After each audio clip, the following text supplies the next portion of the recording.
bus come down, spinning wheel, got to go round. Talking about your troubles, it's a crying sin. Catch a painted pony, let the spinning wheel spin.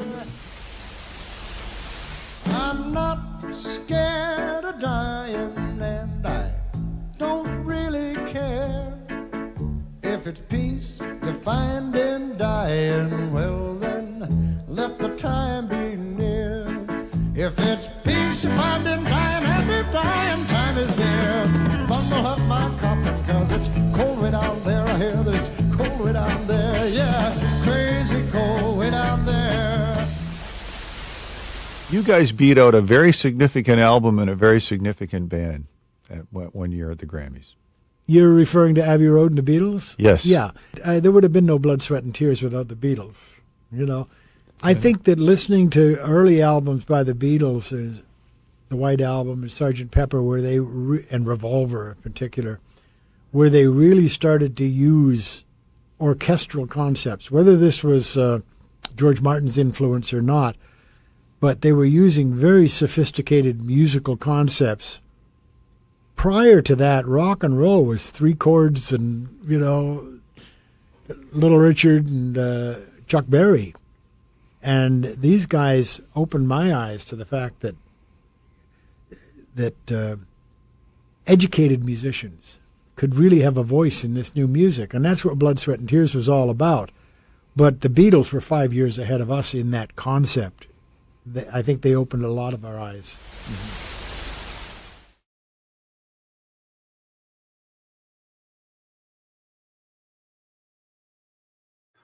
Somebody big just died. Legendary Blood, Sweat, and Tears frontman David Clayton-Thomas is dead at 84 years old. My friend Mike North is here to help deliver his eulogy. Mike, how you doing, my friend? I'm doing good, Joe. What's going on, handsome? What's happening? Another one bites the dust. Another one bites the dust. And you know what? We don't want it, but we know it's coming. That's what Somebody Big Just Died is all about. Sponsored by the great folks at Cumberland Chapels, ladies and gentlemen. 8300 West Lawrence Avenue, one of the top 10 funeral chapels, I think, in the world. Forget about the communist bloc countries, also the free world that we're in right now, serving families forever, for decades. And the Lupos, the Martinos, there's some recent testimonials of people that have either been waked or cremated or whatever memorial service you want. That's what they do at Cumberland Chapels. They make it easy for you, whether it's your first time or it's your unfortunate more than your first time. You never planned for this. You don't go to school for this to learn how to plan a funeral. That's why they do it at Cumberland Chapel, 8300 West Lawrence Avenue, Norwich, Illinois. Yeah, that's not even written, folks. I just made all that up, and it's all true because it's easy when it's true. You know, there's nothing science fiction about this baby. It's Cumberland Chapels, and they love this product. And then we got my friend Tino Antonacci and his lovely and wonderful family, and the son, the proprietor, Tony Antonacci. Known Tony since he was like 8, 9 years old, running around Basta Pasta. Now he owns this wonderful place, Pennyville Station, and he's smart enough to have his dad, the great Tino Antonacci from downtown, Sweetwater, Basta Pasta, plenty of places that you'll remember. Sweetwater was Gibson's before Gibson's. 112 Main Street, Park Ridge, Illinois. Great bar scene, everything else. You got my happy hour 2 to 5. Great things. Blue Oyster, Blue Point Oysters. I almost said Blue Oyster Cult because of the. There you go. Don't fear the Reaper, Mike. Yeah, that's right. Serve a cocktail sauce. People say, oh, how can a square guy know so much? You wish I was square. I was born round. $6 truffle fries. Kapow! Cauliflower. I watched a deer hunter last night. I thought they were doing a commercial for Kung Pao. It was wonderful. So, anyway, you know, people say to me, Mike, how do you make this decision on this wonderful program going? We'll be going into 4 years soon. It's going to 4 years next, yeah. Yeah, and Joe and I have been around for a while, and I have to give Aldo. Aldo was with us at the beginning, but he had too big a load, and Aldo's doing fine. And I I said, we've had a couple disagreements, but Joe and I have both bitten our lips at times. I think there was couple that I know Joe wanted. I bit my lip. I know there was a couple that I wanted to do, but I had to be honest. If I'm gonna say you can't have this one, I got to be the fair way, So there's been people that have been turned down, and I found that if it's a borderline call, I don't want to just say, okay, it's a borderline call, so I'm going to go no. This was a borderline call, David Clayton-Thomas. Now, people are going to go, Mike, how could you say that? Blood, sweat, and tears. Yeah. They had three hits. But the guy was unusual. He was more of a folk singer and a ballad guy. He had three of the biggest hits ever, and we'll talk about that in a little bit, but I want to tell you right now, he was born David Henry Thompson and died June 24th at the age of 84. Time flies. I remember listening to his music at parties in high school. The one thing I didn't like is, I really mean this, the one tape that I just saw that we were watching, guys with beards that are a little heavy. I don't like when their shirts open to their belly button. Okay, there he is. Yeah, there he is. Looks like my guy Buford Pusser from Walking Tall. Yeah. Looks like Joe Don. There he is with Louis Armstrong, the great one, and what a thrill to get an award from a legend like Louis Armstrong. That's right, Mike. Anyway, he was born in Kingston, England, the son of Fred Thompson, a decorated Canadian soldier from World War II. His mother, Frida May, played the piano and met Thompson when she came to entertain the troops. I bet she did. By the time Clayton-Thomas was 14, he had left home because his father beat him. He was an abusive alcoholic. Now, let me tell you something about that, folks. Every kid can take a little bit of a shot here and there back in those days. But if it was happening on a regular basis, you got to figure out something for yourself, period, end of story. Yep. By the time he was 14, he left home and was sleeping in parked cars and abandoned buildings, stealing food and clothing to survive. He was arrested several times for vagrancy, no fault of his own there. Your father beats you and then throws you out of the house, basically. Petty theft and street brawls, and spent much of his teens in various jails and reformatory, including the very harsh Burwash Industrial Farm. My father used to threaten me with Montefiore and a couple of the places that were Audi homes, they used to call them, juvenile homes. And then the coup de grace, where I relived the Sopranos episode, where I had to stand in front of him, and he had to tell me I was going to military school. And as a young man, I said, that's never going to happen. And then later on, I ended up going to the real army. So whatever plans you have, sometimes you can't help it. You know what I mean? Never had the makings of a varsity athlete, Mike. Exactly right. One of my favorite lines ever, Uncle Junior. He inherited a love for music from his mother, and when an old guitar came into his possession, left behind by an outgoing inmate, he began to teach himself how to play. You're in prison. What are you going to do? You're in jail. Yeah, I gotta learn something. Yeah. Rhythm and blues. Migrating up from Detroit and Chicago was the music of his choice. I can understand that. Big fan. I thought I really dislike musicians that want to sound cool, and they'll bring up Little Richard, and they'll bring up Chuck Berry, and they'll bring up the Beatles, and they'll ignore Elvis. And if I'm not mistaken, can you play that? Can you play that open again, please? Because this is one of the reasons it makes me sick when they exclude Elvis Presley. Can we play that one more time? Because I was looking and researching. Go ahead. What goes up must come down. Spinning wheel got to go round. Talking about your troubles, it's a crying sin. Catch a painted pony, let the spinning wheel spin. I'm not scared of dying, and I don't really care if it's peace you find in dying.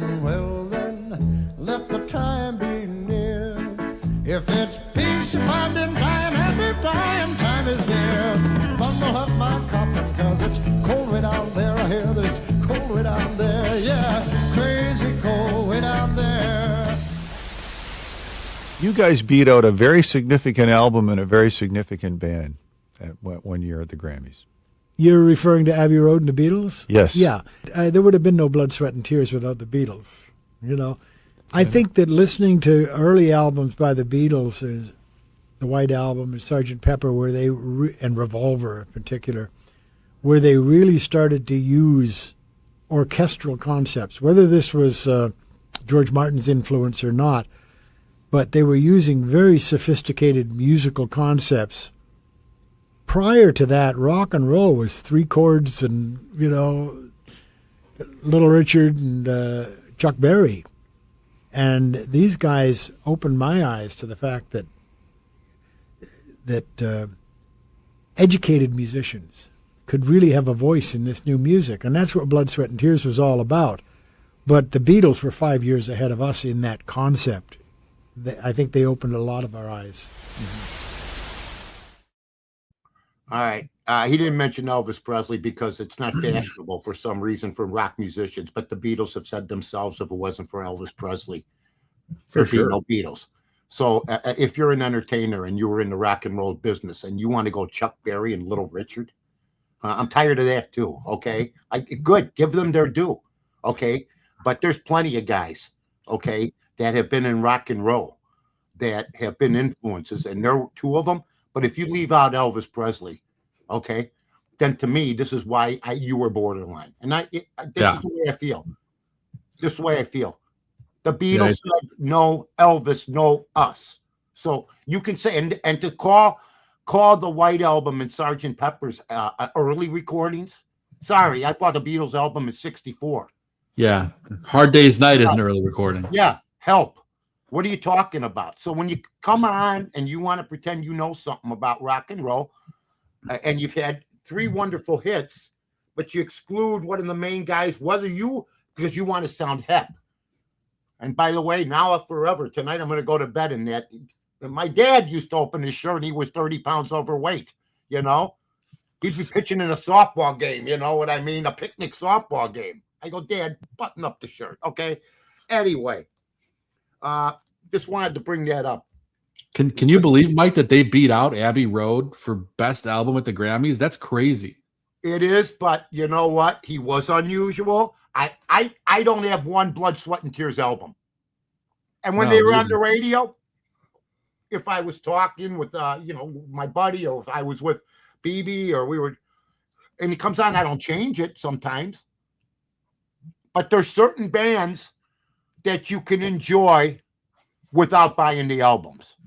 Okay? That's true. In other words, I'll give you another one I don't have. I don't have one Eagles album. Okay? Really? Oh, yeah. I'm like Lebowski.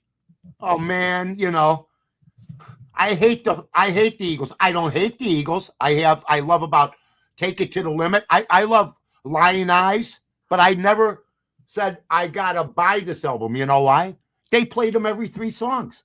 Yeah, they were constantly on repeat. They're always on. Why am I buying an album? I'm in the car a lot. Okay? So I never bought Blood, Sweat, and Tears. Didn't mean I didn't respect them. We've talked about this. I've introduced Joe to some people. And you know what? We respect what they did. You don't have to like them, but you got to understand why other people like them.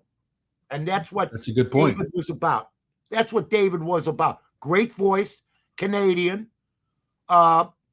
seemed like a regular Joe, 84 years old, carried himself great. But he had some issues, and I think it was because of abuse problems. He wasn't brought up. They say the formative years for a kid is up till the time he's 12. Well, if you're running from your dad before you get to 12, you're going to have issues down the line probably. But he turned out to be a good guy. He got discovered by singing John Lee Hooker's Boom Boom. You know what? And he was a blues singer. And one night in 1966, after sitting in with blues singer John Lee Hooker in Yorkville, Clayton-Thomas left with him to New York. They played Greenwich Village Club for a couple of weeks. Hooker then left for Europe, and Clayton-Thomas stayed on in New York City. He survived by playing basket houses, where performers were given a few minutes of stage time and then passed the basket. That's why you respect a guy like this, okay? Now, Blood, Sweat, and Tears. One of my favorite folk singers of all time. She sang my Both Sides Now. Okay. There's been a couple renditions, but Judy Collins wrote the best one. Okay. In my opinion. If you could get a picture of Judy, I was in love with her as a kid. Joni Mitchell? Joni Collins. Judy Collins. Joan Mitchell did sing Both Sides Now, but look up Judy Collins picture and you'll see she sang Both Sides Now, and it was an even bigger hit, all right, than the one that Joni Mitchell sang, who's fantastic and was a great songwriter in itself. Their first album with the band, which was released in December 1968, sold 10 million copies worldwide. The record topped the Billboard album chart for 7 weeks and charted for 109 weeks. So, wow. Holy smokes. Who bought them? They sold only 40 million. And I say only 40 million because we've done acts that have sold 150 million, 290 million, what have you. Okay. And so it won 5 albums, including Album of the Year, Best Performance by Male Vocals, and it featured 3 singles: You Made Me So Very Happy, Spinning Wheel, and When I Die. Their top 3 songs of all time were on that one album. On the one album. And you know what happened after that? Because the pressure to come up with hits like the Beatles. There she is. Hello, honey. God bless. Great singer. Not a very flattering picture. There's a lot better ones of that girl. Girls never, but a great musician. And Blood, Sweat, and Tears headlined at major venues around the world, including Royal Albert Hall, the Metropolitan Opera House, Holiday Bowl, Madison Square Garden, Caesar's Palace, Newport Jazz Festival, Woodstock. So they're That's all right. over. They did play Woodstock. Yeah. Now, the band went on a United States Department of State sponsored tour of Eastern Europe with the United States government, which was highly unpopular with American rock fans who opposed the United States war in Vietnam. And the band was criticized for allowing itself to be co-opted by President Nixon. Now, nowadays they'd be shunned. You're woke. And basically, absolutely. I think that's what might have happened. Now, there's other performers that have performed. That's Woodstock, by the way, Mike. Yeah, well, Elvis wore it a lot better. Maybe we could I agree. Now we could send him a picture of that since Elvis did nothing. It just bugs the shit out of me. One of the greatest entertainers of all time. Chuck Berry, the Everly Brothers, and then the Beatles. God.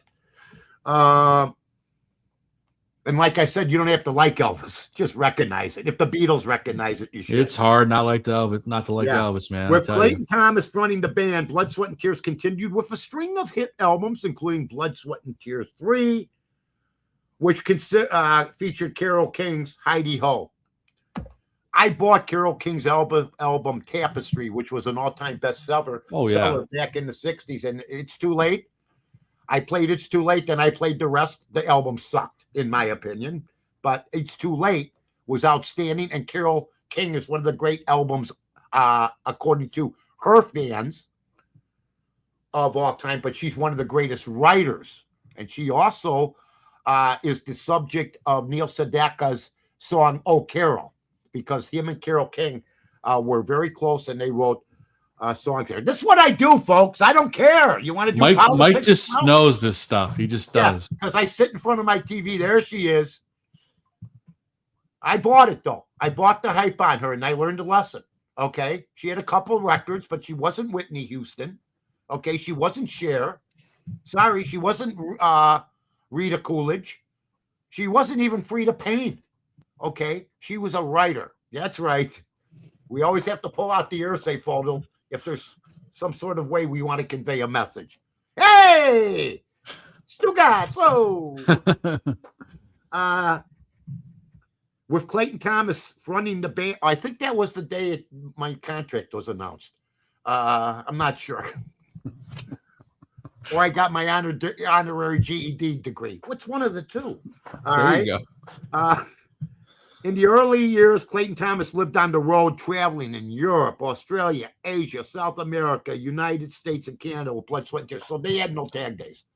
And I give them credit. A lot of bands tour now because back in the day, you could just sell records. You couldn't download them. You couldn't go to the internet. Yeah. Now, I know you have to tour. If the Stones could record albums and nobody could download them, they wouldn't have probably made the trillions they have made and turned it into a concert act, just like Bruce and just like the other ones that are living off charging high prices now and everything else to make up for. Have you heard the new Stone stuff, Mike?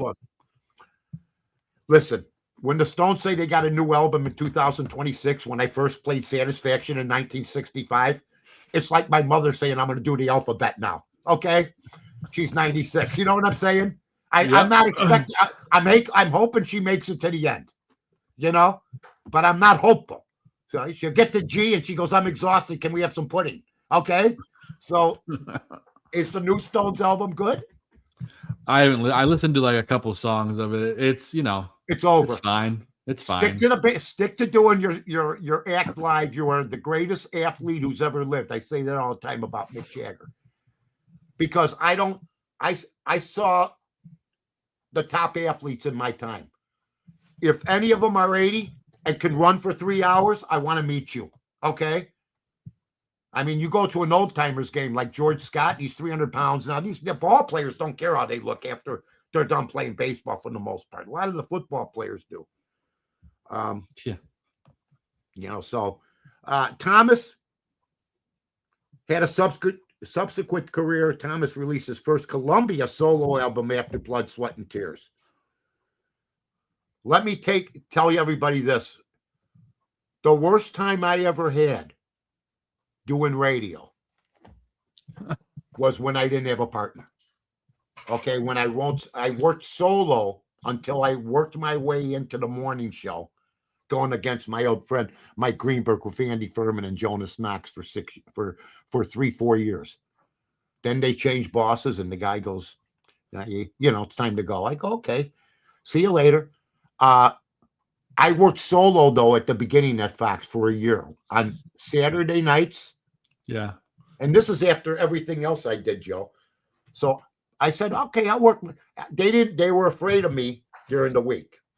Sure. Which meant that was fine with me. If you're afraid of Mike North, that's fine with me. But you want to put me on weekends, like nobody's going to hear me on weekends. So they were afraid of nothing. They had heard things. Okay. I've never missed a day of work. I've never missed anything. Right. Right. But I worked solo Saturdays and Sundays. And believe me, I was on from like 7 to 11 during Sunday night football. Ooh. Okay. And I had a 3-hour show. And I'm not one of those guys, I keep looking up. Well, right now, the Colts have just put out another touchdown. I just did my talk show. Yeah. Yeah. So but I did it. I got paid well and I had no problem with it. And I was trying, working my way back in. Okay. Sure. So, but if you got a partner, like I got a partner here, even if he says nothing, sometimes he chirps a lot, sometimes he says nothing. That's good. You got somebody with you. There's some guys. And so Blood, Sweat, and Tears, him going solo, it was the one album that carried him. He knew it, and he was marvelous. Whoever marketed them kept it going. Great job. Kept it going. Because your one album was the killer album. Period. End of story. Now, he died at St. Michael's Hospital in Toronto at the age of 84. I can't find the cause of death, Mike. I don't see anything. I can't find No, we always talk about that.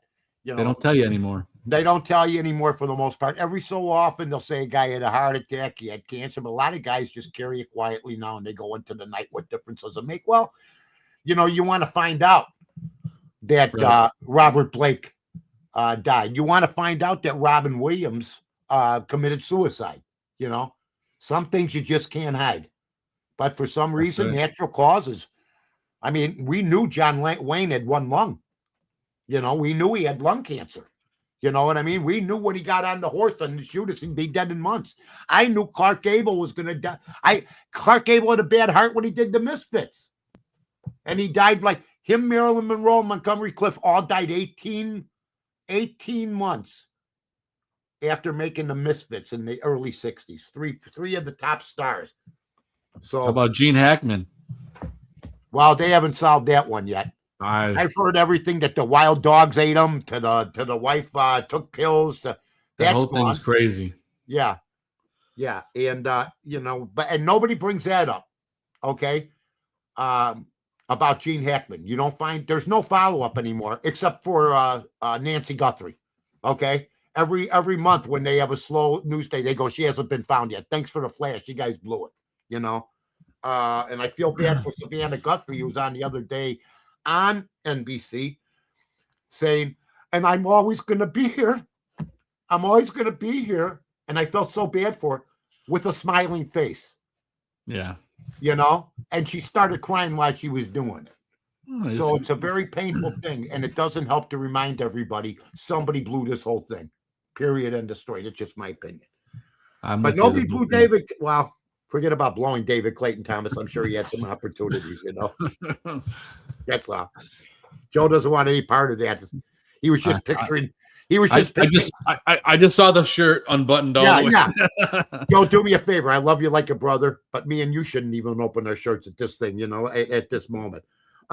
He did a Christmas album, which nobody bought. In 2001. That's what I was running to do. Forget about Bing Crosby. Forget about our Burrow Wives. Let's go see some David Clayton-Thomas. Hey, he did a Christmas album. Who else put out a Christmas album, Mike? Well, one of the best Christmas albums ever. White Christmas. The guy who forgot. White Christmas. And Tom Petty, And so this is Christmas by the Beatles, and it's Christmas time. I was thinking about Elvis's Christmas album is what I was thinking. Well, Elvis had a gold-selling gospel album. So, I mean, he sold it and he won a Grammy for that. Now, he will not be forgotten because they'll continue to play his music. Okay? For sure. I am happy that we had him on. He had a lot of issues that, maybe he shouldn't have had. And we wanted to give him his just due. I mean, that's just. Give him his flowers, man. Yeah, give him his flowers. And all I could say is we had a great time today. We sure did. Talking about David Clayton-Thomas. Oh, by the way, I believe Blood, Sweat, and Tears. Hold on. Did Blood, Sweat, and Tears also appear on the Motown label? No. Now, I heard, however, there was a famous connection between the two. You've Made Me So Very Happy was an original Motown song. I had always thought, I know who was on Motown, Rare Earth. Rare Earth was another white band that was on Motown, but he wasn't. So I thought I stand by my mistake. You Made Me So Very Happy, Spinning Wheel, some of the greatest songs of all time. We appreciate you all, Joan. Do we have any honorable mention tonight? I don't know. I don't think so. No. I don't think anybody else died yet. No, you would jump. Believe me, if somebody would have died, I would have gotten a message at 4 this morning. Dakota. All right, everybody. Exactly. Joe and I, we have fun doing this show. We do. We don't cheat on this. We give you 100%. He didn't have a big resume, but he made his mark. David Clayton-Thomas, God bless you. And to the family, God bless them. Good night.